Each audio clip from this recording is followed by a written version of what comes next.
If your blood is really thick, it can be a big, huge red flag warning sign. This is Brad's blood test recommendations for aging.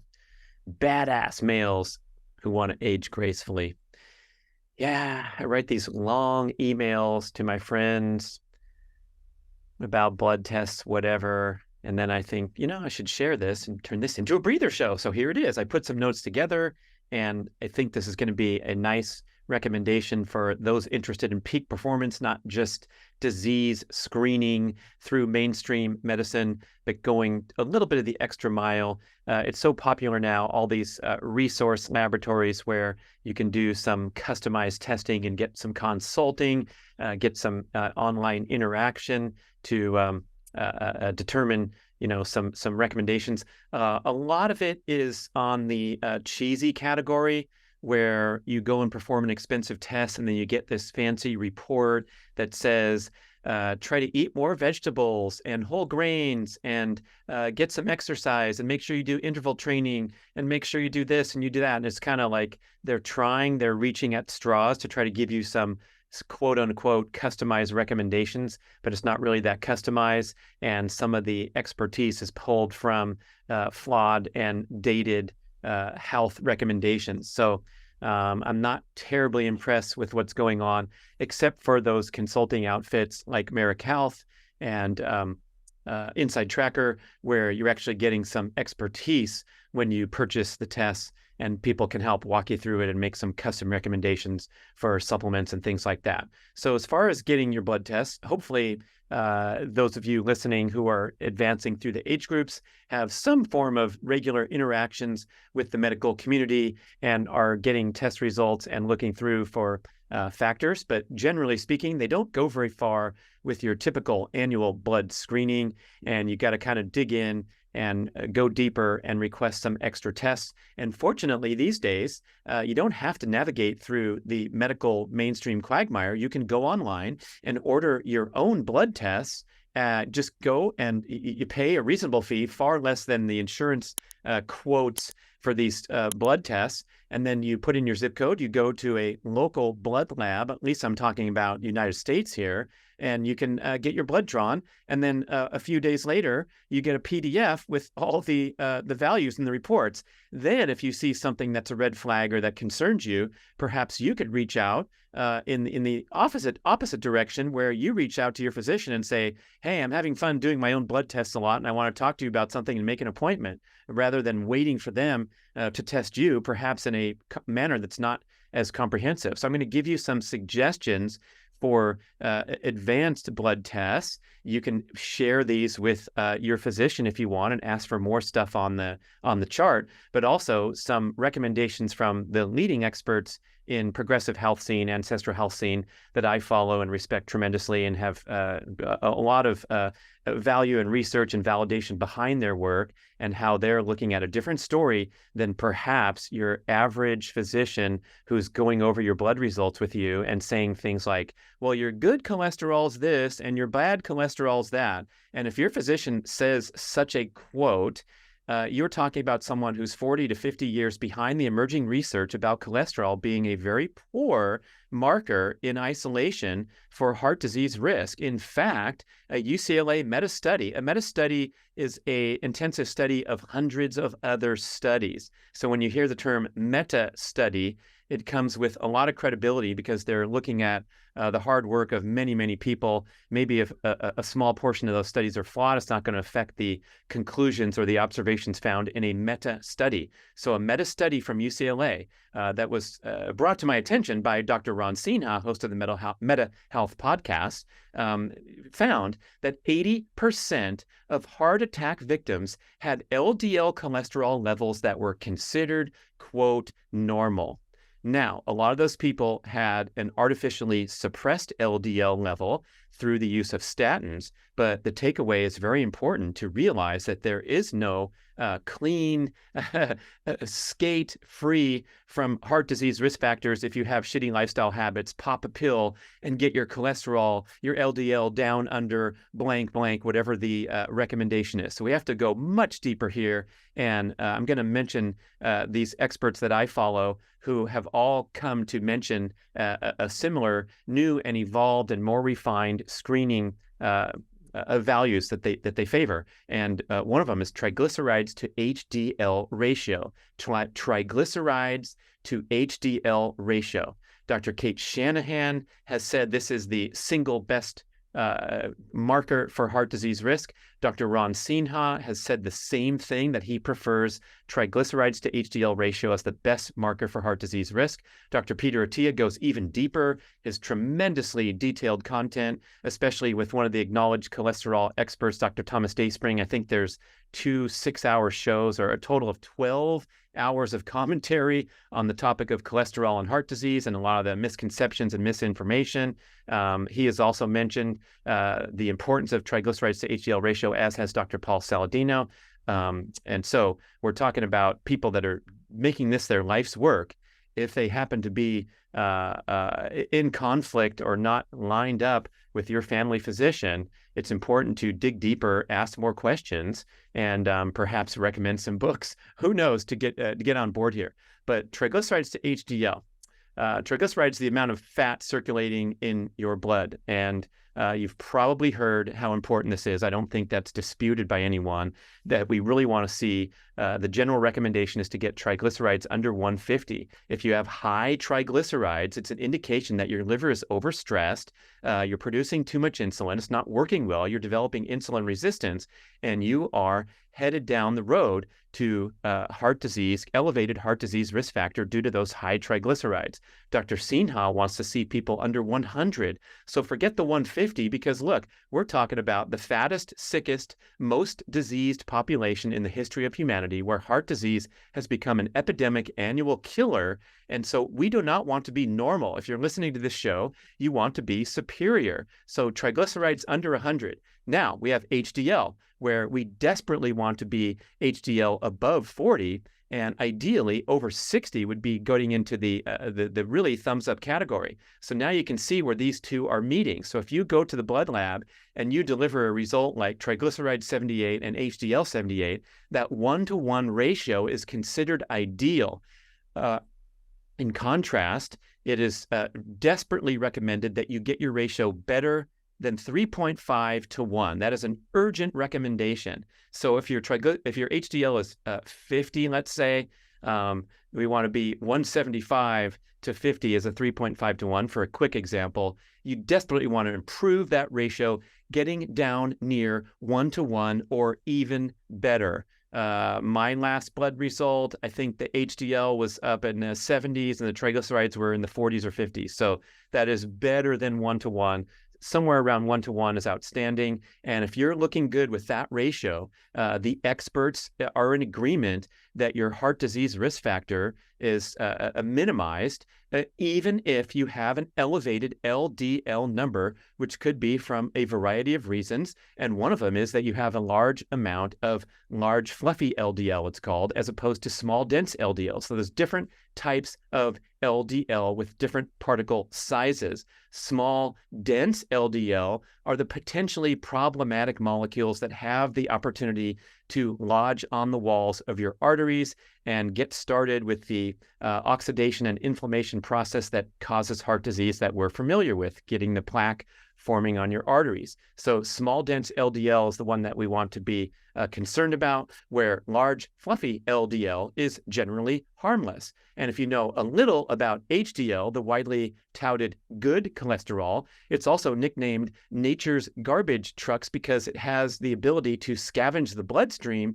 and remove and recycle and repair potentially problematic, damaged LDL molecules that could be on their way to contributing to heart disease if your HDL is low. So a high HDL means you're doing a good job with your garbage trucks scavenging the blood, and a low-ish triglyceride level means that there's not excess blood fat circulating around, looking for a chance to cause trouble. So things are under control when you're at that 1-to-1 or better. So again, a quick takeaway, looking and obsessing with your total LDL number as the quote unquote bad cholesterol is 40 to 50 years behind the emerging research.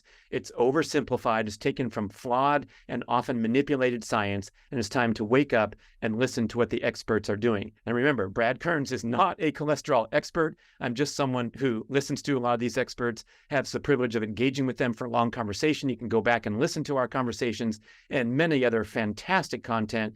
For example, what I mentioned on Peter Attia's highly regarded Drive podcast, where there's extreme scientific rigor for who's even invited to be a guest, and the topics and the coverage is extensive and thorough. So educate yourself if you're at all concerned with someone telling you that your LDL is too high and they want to artificially suppress it with statins, like 80% of heart attack victims per the UCLA meta-study. Do you remember the popular CNN anchor Tim Russert, who dropped dead, probably a decade ago now, of a heart attack at the tender age of 51? His total cholesterol, LDL plus HDL, his total cholesterol was reported 110 or something ridiculously low, where probably some ill-advised cardiologist probably gave him a thumbs up and said, oh, wow, your numbers are even lower now.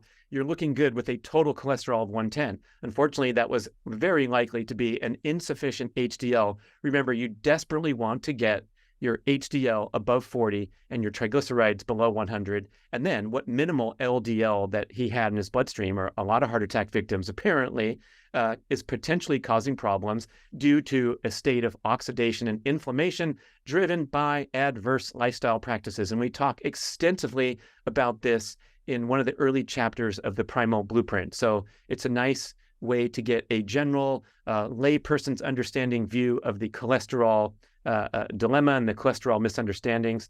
So here I'm just going to point to trigs to HDL. So go look that up on your most recent blood tests and see if you can get to that 1-to-1. Dr. Paul Saladino makes a strong recommendation to add an obscure and rarely ordered test called fasting insulin, or fasting blood insulin. He thinks this test is number one, his number one favorite. And you want to look for a low, healthy fasting insulin level, because we know, and experts are in agreement, that hyperinsulinemia, that's a chronic overproduction of insulin, is widely regarded to be the single most concerning widespread health problem today in modern Western world. Hyperinsulinemia drives a condition known as metabolic syndrome, which is actually a collection of risk factors, different test results like excess waistline, high blood pressure, low HDL, high triglycerides, and metabolic syndrome is the driver of all these disease processes. Dr. Attia covers this in his book Outlive, where when we have poor metabolic health, it's one of the major killers in modern life. And you can determine this easily by tracking your metabolic syndrome markers and the state of insulin production and insulin sensitivity. That's a positive, that's a desirable. Insulin resistance is a negative. So when you look at this fasting insulin number, Saladino's favorite, rarely ordered by doctors, he contends that it's urgent to get that fasting insulin number under 15. Getting under 5 is good, and getting under 3 is excellent. If you listen to some of Dr. Attia's shows, he talks about this molecule called ApoB. This is a protein present in all LDL particles, and he really favors this as a red flag or a predictor of your heart disease risk and whether your LDL is troublesome or not. So you can go test for ApoB. I think Peter said he's obsessed with it. His favorite term to talk about race driving, bow and arrows, medical health, progressive health, longevity. So that's another one that I will mention on this list. And here's a fun one. How about testing your body composition for free? You don't even need to go to the blood lab, although that's pretty darn easy and highly recommended. But get a pair of tight-fitting clothing and test over time to track improvements in body composition. This is Dr. Gabrielle Lyon, who's now become really popular with a great book release. I think it's called Forever Young. and also great podcasts where she promotes this concept of muscle-centric medicine. And muscle-centric medicine is, rather than focusing on how much fat we're gaining over time and trying to get rid of that fat, instead turning the attention to focusing on the development and preservation of lean muscle mass throughout life as the number one intervention for longevity. That's a quote from Peter Attia, that exercise is the single best intervention for longevity ever known. Nothing else even comes close. Hopefully I'm paraphrasing close enough. But when you can get fit and work those muscles are glycogen sinks, quote unquote, from many experts. That means if you do have concerns about hyperinsulinemia, about high blood sugar, about poor metabolic disease risk factors, and you start working your muscles, they are going to soak up that glucose in your bloodstream and make you more insulin sensitive rather than the disease pattern of insulin resistance. So it's as simple as this. Any positive change in body composition is going to deliver comprehensive improvement in blood test values and metabolic disease risk factors. I also appreciate how Dr. Layne Norton, who not only is a nutritional scientist, biochemist with a lot of training and research behind him, but a high-performing power lifter and bodybuilder. So you got to respect people who are walking their talk in real life rather than just spouting information from their chair with the white coat on in the laboratory. And Dr. Layne Norton makes this big point too. This, if you get in shape and just get stronger and get fitter, you're going to have across-the-board improvement in blood values, even if you do it by any means necessary. I remember one podcast, he was talking about the guy on the Twinkie diet.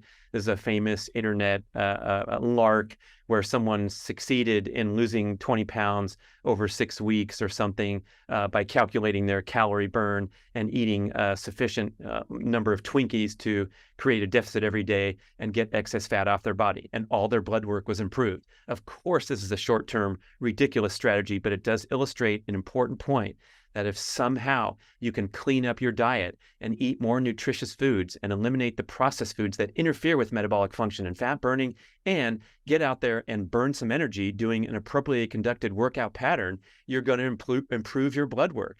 It doesn't have to be something that you have to stress about every day and go on these incredibly regimented diets. You just have to bust loose, bust down, Tatiana, bust down. You can look on YouTube for a Paul Saladino quick interview titled "Don't Worry About Bad Cholesterol." Another great clip, a short clip from Peter Attia titled "Truth About Dietary Cholesterol." We'll put those links in the show notes. I talked about the UCLA meta-study. I talked about if someone is telling you that they're concerned about your high LDL level, then you would want to test for particle size. So you can test and break it down further. Ask your doctor about a particle size test. If you're in this boat where someone's telling you to take statins, then you will get a report and determine the ratio of large, fluffy LDL to small, dense LDL, and then compare and contrast that with your trigs to HDL ratio and determine whether you're even at risk at all. Dr. Sinha's podcast, the Meta Health Podcast, he does a great job breaking down some of these topics and trying to simplify them for the general audience with brief shows where he's just walking you through this, perhaps superior to the way that I'm breezing through this. But I think you're getting the point that we need to look bigger than the template recommendations and talking points that well-meaning people are trying their hardest to deal with this metabolic health problem, but some of the info is 40 to 50 years old. Okay, so now, if you're an OG in the advanced age groups, I'm going to talk about a succession of important tests that you might want to consider adding to your docket and tracking these things over time. And the first one I'm going to start with, which I believe is the most important for me, and especially for anyone who considers themselves to be in pretty decent metabolic health, pretty decent body composition, pretty decent fitness, not in this high risk category where we're going to have to be going and tracking a bunch of other things and trying to avoid getting put on prescription medication. And that is the sex hormone panels. So I believe testosterone status is a proxy for overall general health status. If you have good testosterone, that suggests that you have good metabolic health. Remember, muscle-centric medicine. If you build muscle and lose fat, you're going to improve your testosterone level dramatically. Same with increasing your fitness, minimizing your stress, optimizing your sleep. All these things are revealed in the preeminent male hormone for vitality. Oftentimes we narrowly consider testosterone to be aggression and libido, but testosterone, as Ashley Merriman talked about in detail on our podcast interview several years ago, she calls it the social status hormone. So testosterone fosters devotion, motivation, discipline, competitive intensity to be the best that you can be in any area that you direct your competitive aspirations towards. So it's not just lifting heavier weights in the gym or kicking someone's ass in a boxing match or giving someone the finger in traffic because you're so hyped up and have too much testosterone. In fact, as John Gray mentions in many of our shows, someone who has dysregulated temper and dysregulated emotions is likely suffering from low T, the opposite of what we blather with sound bites. So testosterone is extremely important for overall human health. Of course, for the female too, even though the female level is 20 times less than the male, the female needs an appropriate level of testosterone, especially through aging. Otherwise, things are going to be compromised, like libido, focus, all those kind of things. So because I have such high regard for tracking my sex hormone panels, I have tested about 25 times, I'd say, over the past 4 years. I have all the tracking and noticing the things that cause blips in testosterone, trying to peg myself way up there at the highest range rather than being in the normal or the medium. As I talked about before, we're comparing against an absolutely pathetic general population. So when it comes to sex hormone panels, you want to be up there pushing the top of the charts. And I laugh because I remember congratulating myself, doing some social media posts when I got one of my highest testosterone readings. The serum testosterone was over 1,000. So I'm showing the results saying, yep, 1,008, feeling great at age 58. That's in the 99th percentile.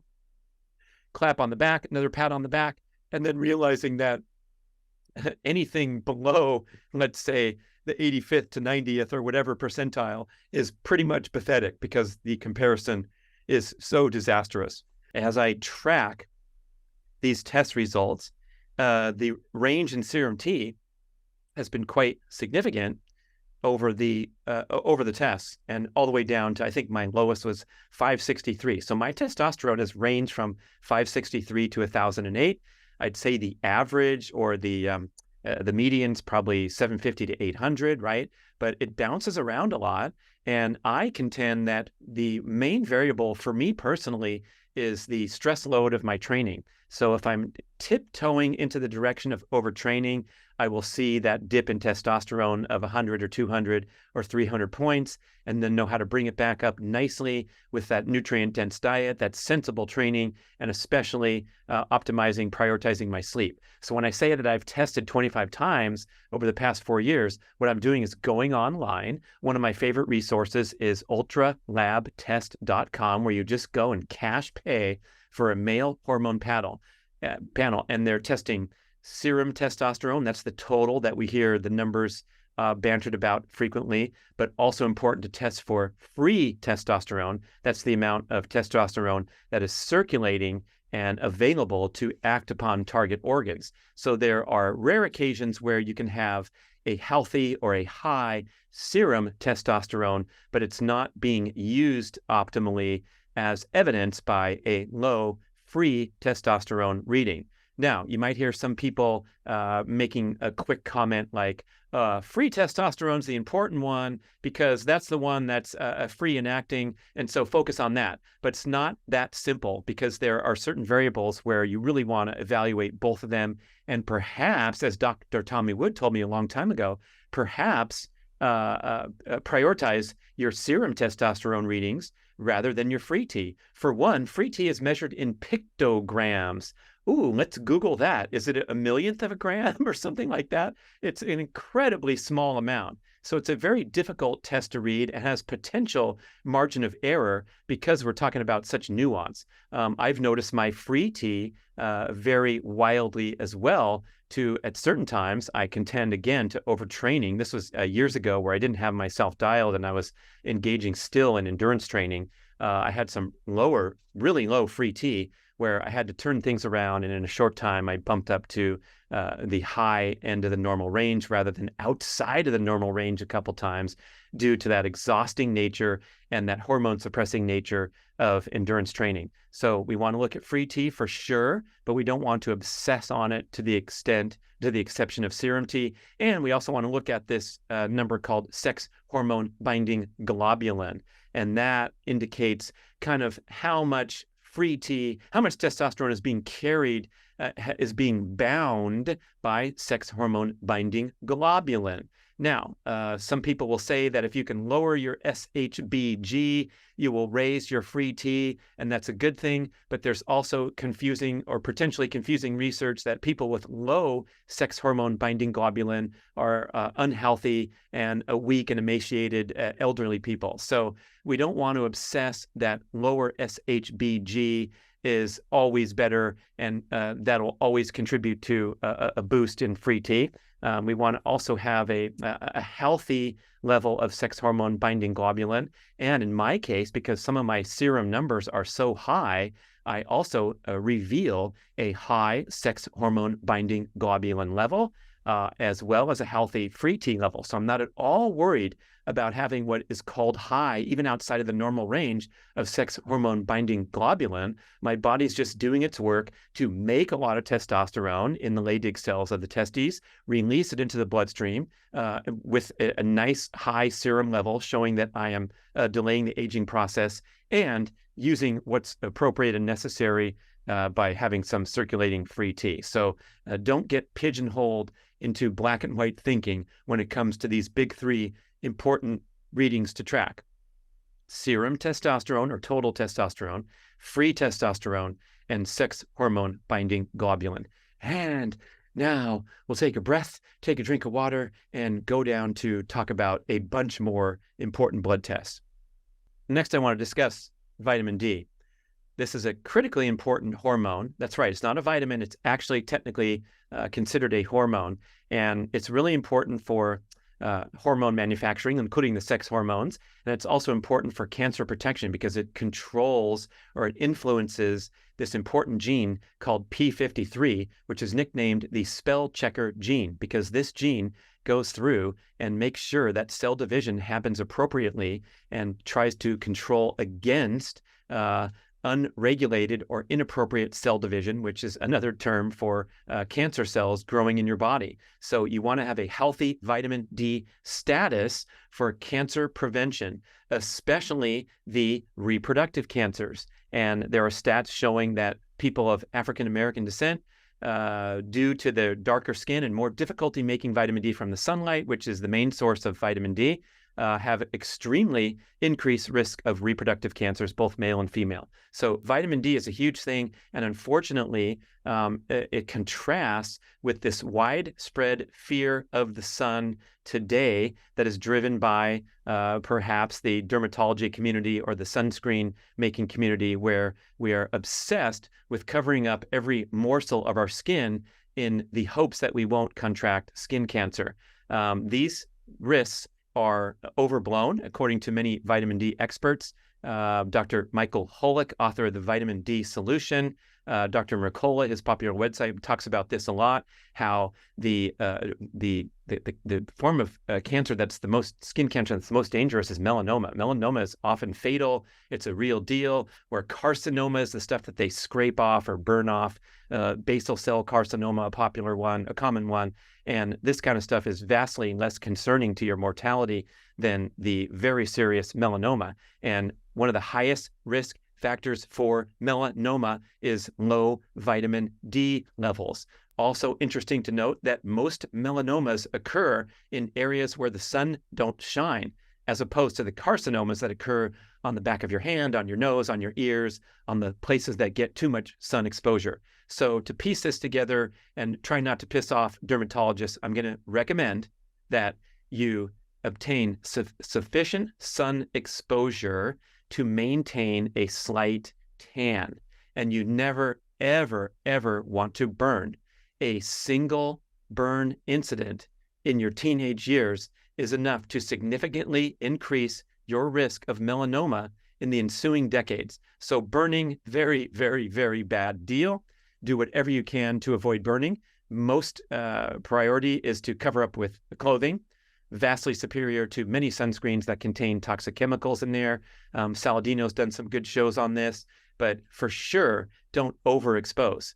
Now, when it comes to your face, the back of your hands, your ears, like I said, they have a high potential to get overexposed. So go ahead and cover those up and screen those up every single day if you want to, especially if you live in Hawaii or Southern California or places where you're going to get a lot of natural sun exposure. Your face is not a critical component of making vitamin D. And so you want to keep your skin wrinkle-free and avoid sun damage. That's fine. You can cover that face all you want, but just make an effort to expose the large skin surface areas of your body to direct sunlight at the times of day and times of year of peak solar intensity in your area, such that you can obtain a slight tan over as much of your body as possible. And that is the best way to produce vitamin D. A 20-minute session, good sunbathing session with the large skin surface areas exposed and going toward a little tan is going to make 10,000 IU of vitamin D. You'll note from the charts on your diet, a glass of milk has 100. The best food, the oily cold water fish, a huge serving will only have 1,000. And then you can take the supplements where a lot of them come in 1,000 IU or 2,000 IU.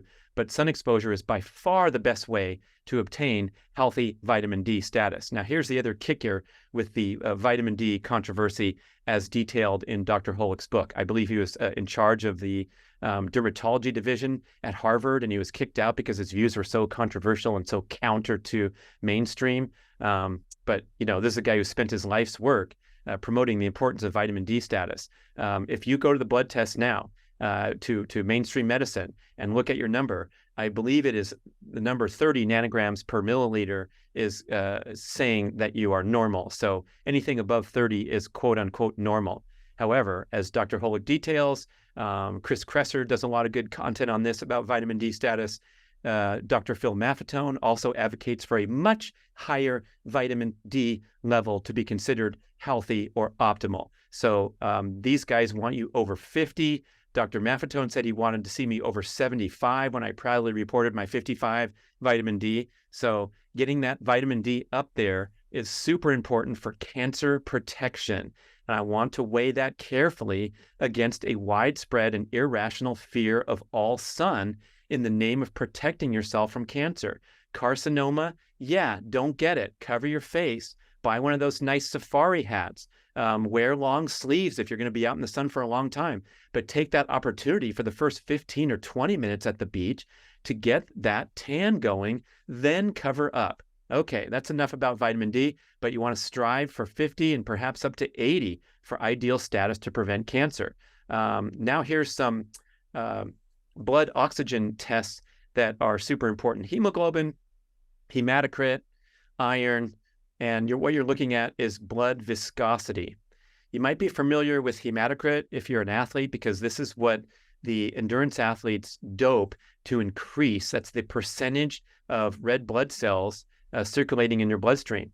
And when you take the drug EPO, erythropoietin, it has been determined to be the single best performance enhancer for endurance athletes by far.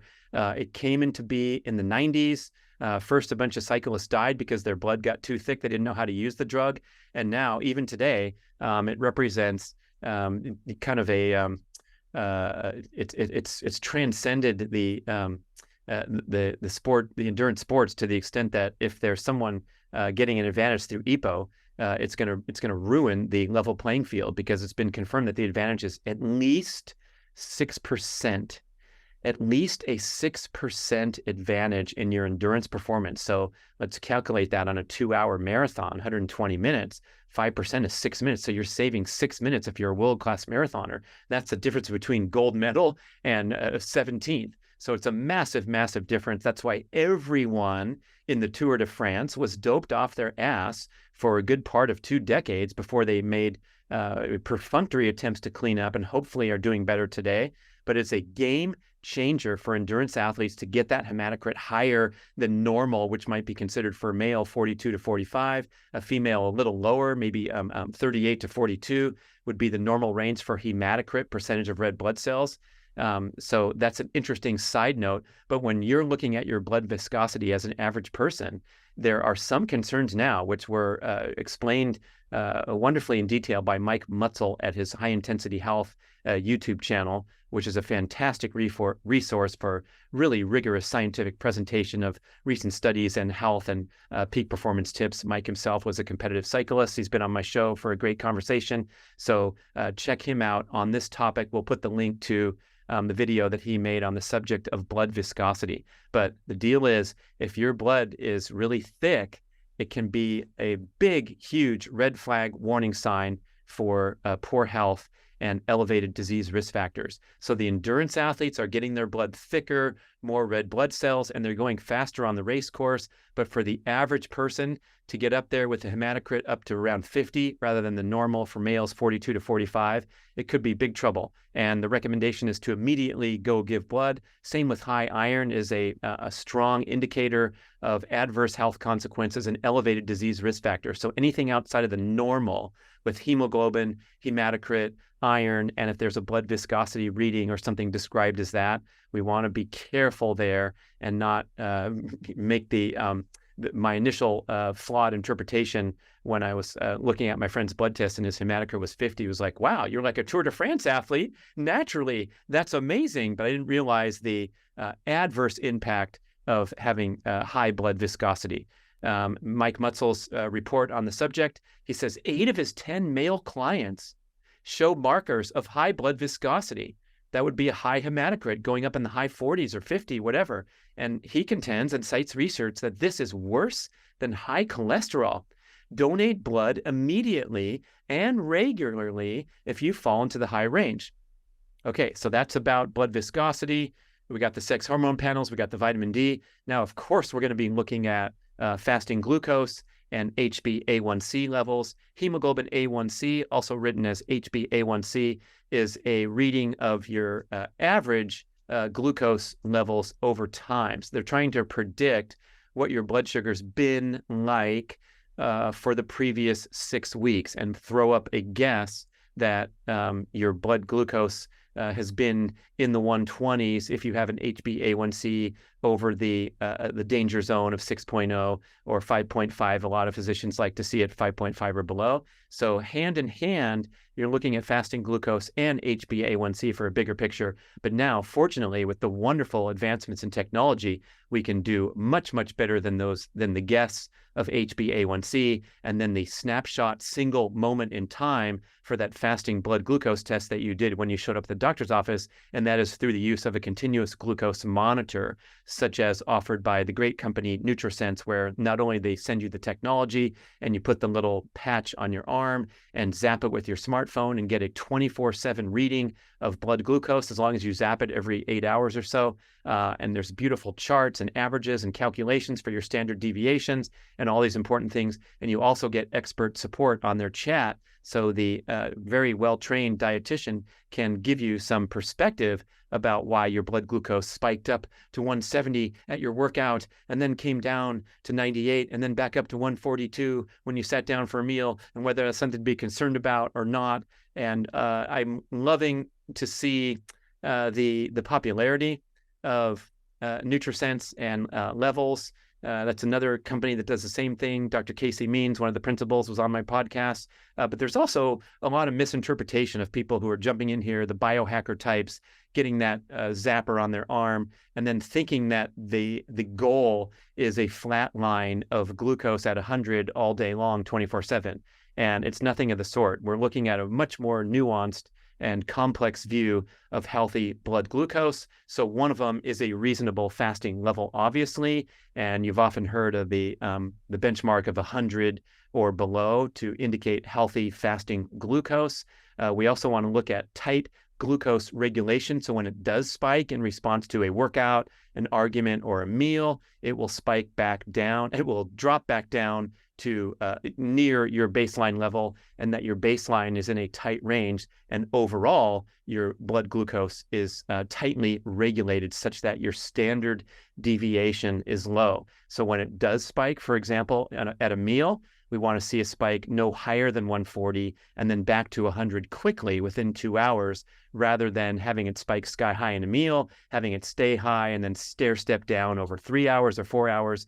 Those are signs of poor metabolic health. So you can get so much information from doing even a single 2-week journey with a NutriSense or a levels monitor, and go from there. If you find out that some of your reports are adverse, then you're going to probably want to go get professional medical help and clean up your diet. And amazingly, I talked about the metabolic syndrome markers and other adverse blood values. In a few weeks, not months, not years, but in a few weeks of cleaning up your diet, you can decimate these concerns, these high values, in that short of a time. So if you have 4 of the 5 metabolic syndrome disease risk markers at your latest blood test, in a few weeks, you can correct 4 of them. The 5th one is expanded waistline, where your waistline's beyond safe or recommended level. That might take a few months, right, to lose a few inches off your waist. And a quick one there, Dr. Maffetone and Dr. Ron Sinha both promote this really simple calculation of waist to height ratio. And we want our waist to be less than half our height. Or put otherwise, double your waist is going to be less than your height. So if your waist is 35 and you are 5 foot 10 inches tall, that's 70 inches, you are right there on the border line for adverse waist to height ratio, which Dr. Maffetone classifies as being over fat. Not necessarily overweight or obese. You might even look okay in clothing, but if you have that expanded waistline, that accumulation of visceral fat in the abdominal area, that's going to give you a wider waistline, that is an indication of poor metabolic health. So you have that waist to height ratio to calculate, and want to get that under half. So well under half, of course, would be better. So someone who's 5'10", getting that waist down to 30, right? That's well under double. 30 plus 30 is 60. The height is 70, looking good. But a 35-inch waist on a 5'10" person, or calculate otherwise if you're talking about a smaller female who's 66 inches tall, 5'6", you do not want to exceed 33 with the waist. But these things can turn around really quickly. Okay, so we have the glucose markers I mentioned. And then, of course, we're going to look at that PSA, prostate standard antigen. You want those numbers really low. You can reference the ranges revealed on the blood chart. I think under 1 or under 3 is when the urologist is going to say that you're looking really good. They also widespread recommendation to get a colonoscopy every 10 years, starting at age 50, or every 5 years if a polyp is found. That seems to be pretty reasonable for healthy, energetic people who don't have a high risk of such a procedure. But as Dr. Doug McGuff and Robert Murphy point out in the book, The Primal Prescription, some of these widely practiced screenings sometimes have a risk-reward ratio that you might want to consider. And when someone is 90 years old, you probably don't need to go give them a colonoscopy due to the risk of complications and so forth, weighing out versus the potential benefit of finding, some screening and something where a surgery would be recommended that might be too harsh for someone who's 90 years old anyway. Okay, and there's also some concerns about false positives, and Dr. McGuff cites some really interesting research in his book where false positives on the mammogram cause a a disturbance to female health for up to 6 months after they've been corrected. In other words, someone gets the diagnosis that they have cancer, and then they go, oops, sorry, with further testing, we realized we were wrong. But the stress and the emotional response lingers for a long time. It's devastating to the person and completely unnecessary when we're talking about imperfect test results. So keep everything with a grain of salt, but I'm certainly in favor of going and getting whatever screens possible, especially when you have risk factors. That's why I've done some extensive work in the cardiovascular area to perform further tests than would typically be offered to someone who seems healthy and active and athletic their whole lives. Because as many physicians are not aware, especially the ones that denied my request to get these tests paid for, long-time endurance athletes are high risk for cardiovascular disease patterns, especially atrial fibrillation and other conditions associated with long-term repeated scarring and inflammation of the heart from overly stressful training programs. So I pretty much demanded to perform what's called a stress EKG test. So you're familiar with EKG, where they put the wires on your chest and they watch your heartbeats and look at that. And a stress EKG is essentially an EKG performed while the heart is under stress. So I got on the treadmill in the cardiologist's office, got all wired up, and ran my butt off as they kept upping the incline. And the technician said, okay, you're done now. I go, no, keep it going. I want to go all out to my absolute maximum and see my heart performing when my heartbeat is up at 190 beats per minute. Because sometimes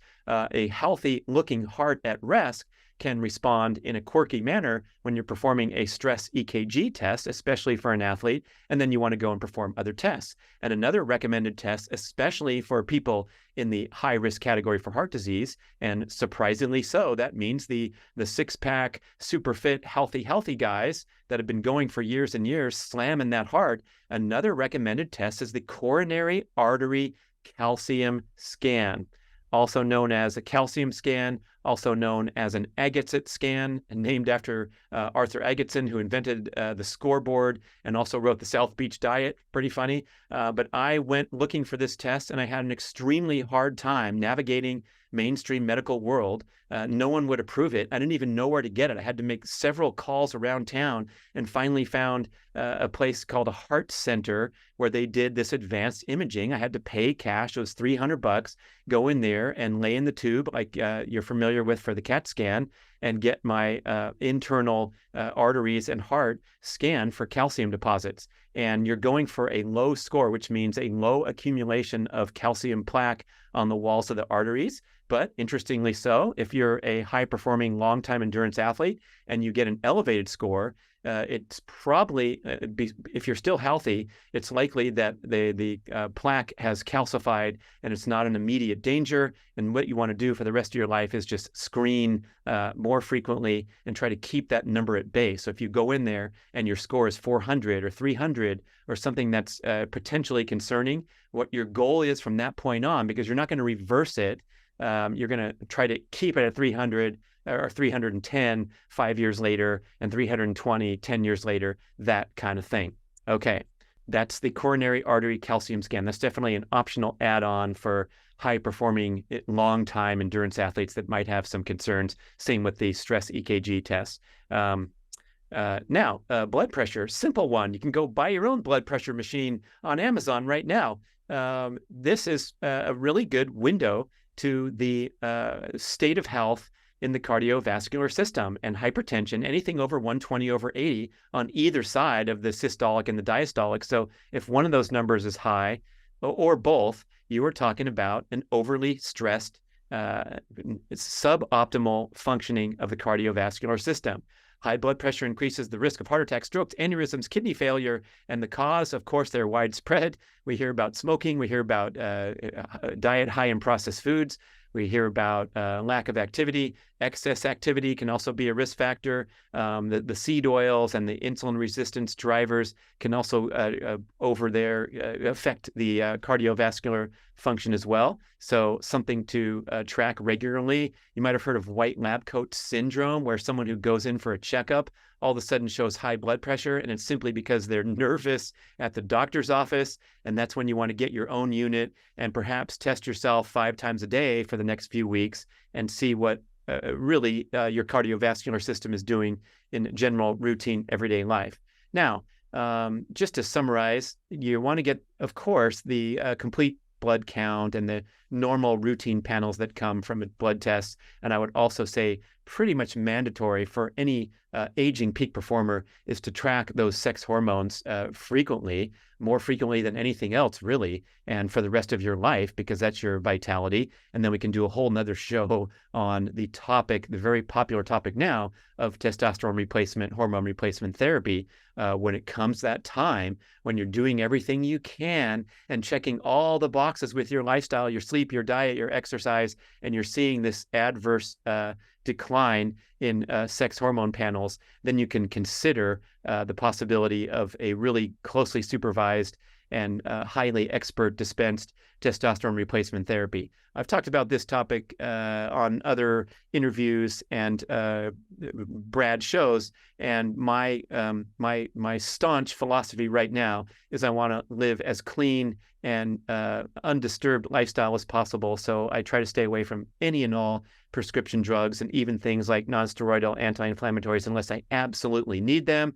It's not an easy way to go. It's not the easiest way to go, but I contend that overall, I do better and have better health status than if I had a medicine cabinet full of prescription drugs, sometimes ones coming up for need because of the use of other ones, right? So things like getting the global pandemic illness and being laid out for 9 days, I wanted to absorb and endure that and then get up and go about my life rather than arguably or potentially prolonging certain conditions when you take something to relieve the pain. Even a mild fever is the body's desirable immune response to try to kill the bug that's circulating. And if you suppress it with something that's going to lower temperature, it's just going to make the body harder to naturally heal. So that's my position. And when it comes to sex hormones, there's one thing that's concerning about testosterone replacement is that the experts say that once you choose to go to the dark side and start getting exogenous forms of testosterone rather than relying on what your body makes, once you choose that route, you're pretty much committed for the rest of your life to become reliant upon the needle and kind of transitioning away from being natural in that sense. Now, the counter argument is, hey, we're cavemen. We're only evolved to live, to reproduce. That's our main function. And then we might as well die. And so this process of aging that we see today is completely unnatural. And, we're fighting against something that is inevitable. And if there's any way that we can fight this battle and enjoy more energy, vitality, libido, peak performance for more decades, hey, sign me up. And I strongly support that attitude. And when that day comes, and we'll be checking in on this on the podcast every 5 years or so, when that day comes, when it's time for me to turn to whatever prescription drugs are available to help me overcome things that I just can't seem to correct with, beautiful and optimal lifestyle practices, I'm not going to be against it at all. But I think it's super, super important before you consider anything remotely associated with hormone replacement or outside intervention that you are checking every single one of those boxes with great devotion. And boy, this can be proven when you go on hormone replacement therapy, but you are unhealthy and inflamed, as evidenced by having that spare tire and not qualifying with the waist to height ratio. Guess what's likely to happen with the extra testosterone that's coming into your bloodstream? That's right, it's going to be aromatized. And aromatization is the term for the conversion of testosterone into estrogen because your body is in an inflammatory state.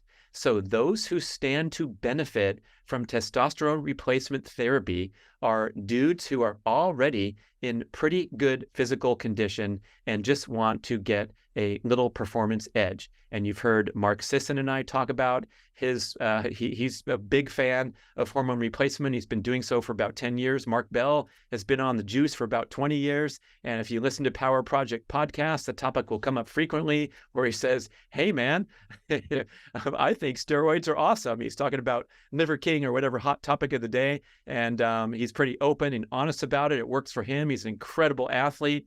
And the commonly cited downsides from dispensed for years and decades, that if you take testosterone, you're going to get cancer, you're going to increase your risk of cancer, have now been pretty well refuted.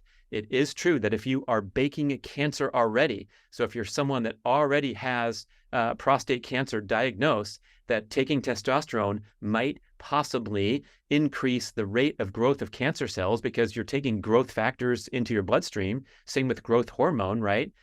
So that's a risk to be aware of if you're already having cancer. But man, there's emerging research. I got into this when my father was in the later stages of prostate cancer in his late 90s, and something popped up from his alma mater, Johns Hopkins University, where they dosed dudes with advanced prostate cancer with high levels of testosterone, the absolute opposite that we've been told for years and decades what to do with someone who's suffering from prostate cancer especially. They dosed these guys with juice, and their conditions actually improved. So it was granted an experimental process with a few subjects only, so you can't make sweeping conclusions. But the idea here, and Sisson's idea with going on hormone replacement and acknowledging the risk-reward factor, is that if you can maintain your strength, your energy, your vitality for years and decades through the help of hormone replacement, perhaps, you will fight off the decline that can be a large driver of cancer. Again, it's back to this muscle-centric medicine from Dr. Lyon and Dr. Attia and Layne Norton saying, if you can stay strong and healthy and explosive and energetic, you are going to fight that battle of aging royally, including perhaps withstanding some of the consequences that cause breakdown, for example, insulin resistance and things where you become more susceptible to cancer. So that's pretty heavy insight, pretty heavy takeaway. That goes back to my emphasis on sex hormone panels. And if you got a problem with those sex hormone panels, it is time for massive, massive intervention with experts, looking at your diet, looking at your stress levels, maybe getting into meditation, as Dave Rossi recommends, for comprehensive hormonal and metabolic benefits, and all the great research that's out there for that. Oh, and finally, closing off this nice lengthy show, so all you need to know about blood test recommendations. If you're not feeling well, you feel like something's nagging, bringing you down, you're not recovering, you got afternoon blues, brain fog, whatever the symptoms are, that's when you want to go exploring down some of the rabbit holes that can get potentially expensive. But if it's that important to you, maybe it's worth engaging with a functional medicine specialist. I had Dr. Janine Krause on the show for some interesting podcasts. One of them, she was talking about acupuncture, but she's also deep into functional medicine and recommending appropriate supplements for things like gut dysbiosis or leaky gut syndrome. And I had some problems with my digestive system recently, possibly due to after effects of suffering from a global pandemic illness. And she gave me some supplements, and it feels like it helped, and I recovered. And so, yeah, it's a little weird to spend $78 on a bottle of pills, but if your gut is blowing up and you don't feel right, it's time to take some action. And one of them is to get these advanced blood tests. So comprehensive thyroid panels would be an excellent recommendation, and not just the simple basic numbers that they show on a regular blood test, but going deeper and getting things like reverse T3 and all the things that Elle Russ talks about in detail in her book, Paleo Thyroid Solution, and also on her podcast. She also has a thyroid course. So if you have some thyroid concerns, oh my gosh, educate yourself further, because it goes to so much more nuance than the typical approach.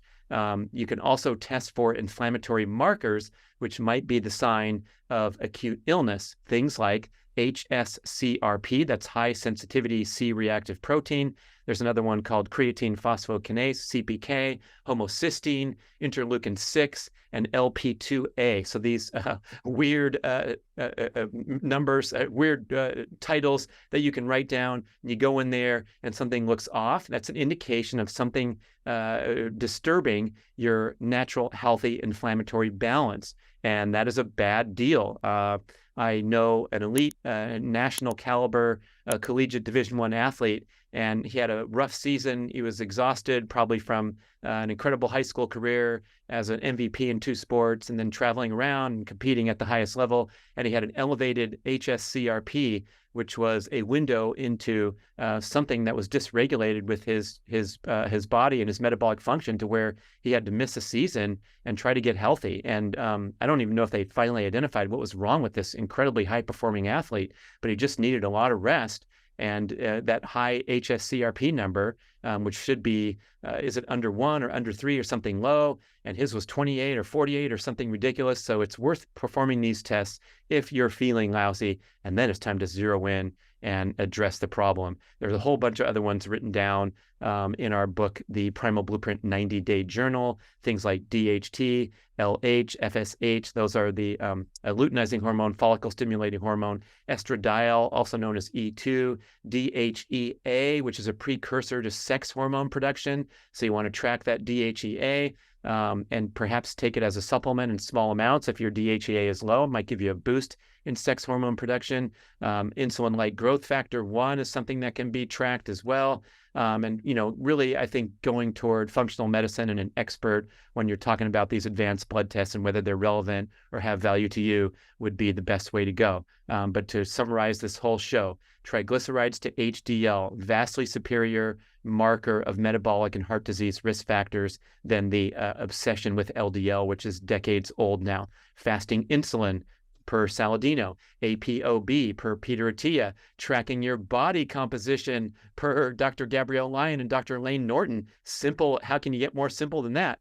Then we go down to the sex hormone panels per Brad Kearns. Go and test there frequently. They know my name at the blood lab. I go there so much. I ride my bike. It's 2 miles away. Hey, how's it going? Take some more vials out. Go home. Look at the PDF. Chart it. Track it. See what I'm doing with my training. You can't beat that for $68 on ultralabtest.com for male hormone panel. Vitamin D, we want to get over 50, not over 30. That's not appropriate. It's normal, but it's not appropriate. We want to test for that blood viscosity and make sure you're not on the high scale that up there with the hematocrit inching up toward 50. We want to check that glucose regulation, ideally with a CGM, continuous glucose monitor, but at the very least, testing fasting glucose and HB A1C. We want to track our PSA and keep that number low. Otherwise, we got to go see the urologist. Colonoscopy every 10 years. If you're a high-performing, long-time endurance athlete, go get yourself a calcium scan, as well as perhaps a stress EKG test. Check your blood pressure as a nice, simple tracker for the health of your cardiovascular system, and then going into some more advanced blood tests if necessary. And that is a wrap. Good luck. And hey, email in and let me know how your sex hormone panels looked, and if any of the other tests were something that hit home and something that you pursued. And I'd love to share, especially on a Q&A show. Thanks for listening, watching. Podcast@bradventures.com is how you connect with us.